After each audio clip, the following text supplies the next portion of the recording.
Assalamualaikum warahmatullahi wabarakatuh. Perkenalkan nama saya Kirana Nur Anindya dari kelas 10 1, nomor absen 34. Di sini saya akan mempresentasikan tentang perangkat input, output, dan storage device. Oke, perangkat input adalah hardware atau perangkat keras yang berfungsi untuk memasukkan data atau informasi ke komputer. Data atau informasi tersebut dapat berupa gambar, teks, video, dan audio. Contoh, ada keyboard, mouse, joystick, dan scanner. Perangkat output adalah komponen yang berfungsi mengambil data yang telah diproses oleh komputer dalam bentuk bahasa, biner, dan mengubahnya menjadi tindakan atau bentuk yang dapat dipahami oleh pengguna. Perangkat output bisa menghasilkan berbagai bentuk seperti suara, cetakan, tampilan, dan lainnya. Contohnya ada printer, speaker, monitor, dan proyektor. Perangkat penyimpanan adalah perangkat keras yang terutama dipakai untuk menyimpan data. Setiap komputer desktop, laptop, tablet, dan smartphone memiliki suatu jenis perangkat menyimpan di dalamnya. Dan juga perangkat penyimpanan terpisah yang bisa Anda gunakan di berbagai perangkat. Contoh ada RAM, flash disk, hard HDD, dan SSD. Kita masuk ke topologi jaringan. Pengertian dari topologi jaringan adalah hal yang menjelaskan hubungan geometris antara unsur-unsur dasar penyusun jaringan, yaitu node, link, dan station. Pemilihan topologi jaringan didasarkan pada skala jaringan, biaya, tujuan, dan penggunaan. Fungsi dari topologi jaringan adalah untuk mengetahui bagaimana masing-masing komputer atau host dalam jaringan komputer dapat saling berkomunikasi satu sama lain.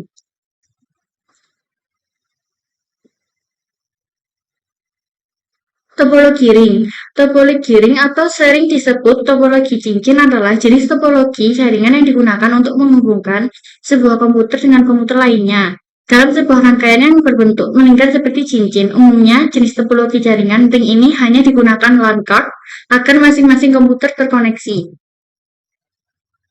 Kelebihan topologi ring antara lain, kelebihannya adalah biaya instalasinya murah, performanya koneksi cukup baik, proses instalasi dan konfigurasi cukup mudah, implementasinya mudah digunakan. Kekurangan dari topologi ring antara lain, jika terjadi masalah troubleshooting, jaringan ini terbilang rumit. Sangat rentan terjadi tabrakan arus data. Jika salah satu koneksi bermasalah, koneksi pada jaringan akan terputus. Topologi bus adalah topologi jaringan yang lebih sederhana. Umumnya topologi jaringan ini dilakukan pada instalasi jaringan berbasis kabel koaksial.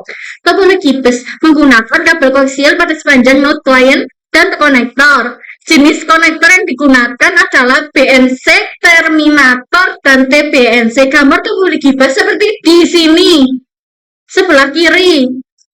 Oke, lanjut. Kelebihan topologi bus. Penambahan klien atau workstation paling mudah dilakukan, mudah digunakan, dan sangat sederhana. Biaya instalasi murah karena kabel yang digunakan sedikit. Kekurangan topologi bus. Sering terjadi tabrakan arus data, proses pengiriman dan penerimaan data kurang efisien, topologi bus yang lama sulit untuk dikembangkan. Jika ada masalah pada kabel, misalnya terputus, maka komputer workstation akan terganggu. Topologi mesh. Topologi mesh adalah sebuah topologi yang bisa digunakan untuk rute yang banyak. Jaringan topologi ini menggunakan kabel tunggal sehingga proses pengiriman data menjadi lebih cepat tanpa melalui hub atau switch pada topologi mesh. Kelebihan dari topologi mesh adalah bandwidth limitnya cukup besar.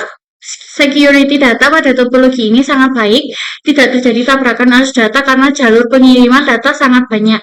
Kekurangan topologi mesh diantara lain yaitu kabel yang dibutuhkan jumlahnya banyak, biaya instalasi topologi mesh sangat mahal karena menggunakan banyak kabel, instalasinya sangat rumit. Topologi star atau disebut juga topologi bintang adalah topologi jaringan berbentuk bintang, di mana umumnya menggunakan hub atau switch untuk koneksi antar klien. Topologi jaringan komputer ini paling sering digunakan saat ini karena memiliki banyak kelebihan. Gambar topologi star ada di sebelah kiri. Kelebihan dari topologi star adalah jaringan topologi ini tetap berjalan baik meski salah satu komputer klien bermasalah. Tingkat keamanan data pada topologi ini cukup baik, user lebih mudah mendeteksi masalah pada jaringan dan lebih fleksibel. Kekurangan topologi star, topologi ini terhitung mahal karena menggunakan cukup banyak kabel. Seluruh komputer dalam jaringan ini akan bermasalah jika hub atau switch mengalami masalah. Sangat tergantung pada terminal pusat. Topologi tree atau topologi pohon adalah hasil penggabungan dari topologi bus dan topologi star. Umumnya topologi tree digunakan untuk interkoneksi antara hierarki dengan pusat yang berbeda-beda. Gambar topologi tree ada di sebelah kiri.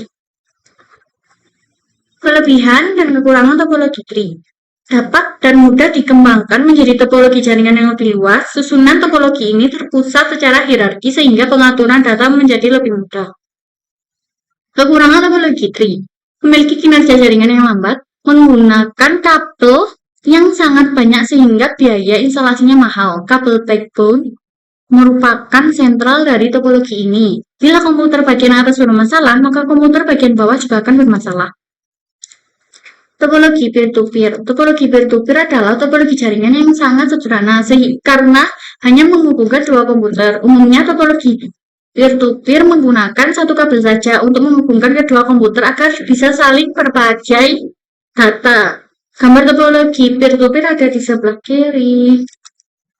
Oke, kelebihan dan kekurangan dari topologi peer-to-peer adalah biaya instalasi sangat murah, proses instalasi mudah, setiap komputer bisa berperan sebagai server atau klien. Kekurangannya, sangat sulit dikembangkan, security dalam topologi ini sering bermasalah, proses troubleshooting termasuk rumit. Topologi linier. Topologi linier atau sering disebut dengan topologi bus. Berurutan umumnya topologi ini hanya menggunakan satu kabel utama sebagai konektor masing-masing titik sambungan pada setiap komputer. Gambar topologi linier ada di sebelah kiri. Kelebihan topologi linier mudah dikembangkan menggunakan kabel sedikit. Tata letak topologi linier sederhana dan mudah. Topologi ini tidak membutuhkan kendali sentral. Topologi linier, kepadatan trafik pada data cukup tinggi, keamanan data tidak terjamin. Topologi hybrid adalah gabungan dari beberapa topologi yang berbeda dan membentuk jaringan baru. Dengan kata lain, jika ada dua atau lebih topologi yang berbeda terhubung dalam satu jaringan, maka topologi jaringan tersebut akan berbentuk topologi hybrid. Gambar topologi hybrid ada di sebelah kiri. Kelebihan topologi hybrid bersifat fleksibel, penambahan koneksi lain pada topologi ini menjadi sangat mudah. Kekurangan topologi hybrid, proses instalasi dan pengaturannya cukup rumit. Manajemen topologi hybrid sangat sulit dilakukan. Biaya untuk membuat topologi ini sangat mahal. Terima kasih, sekian dari saya. Wassalamualaikum warahmatullahi wabarakatuh. Dadah.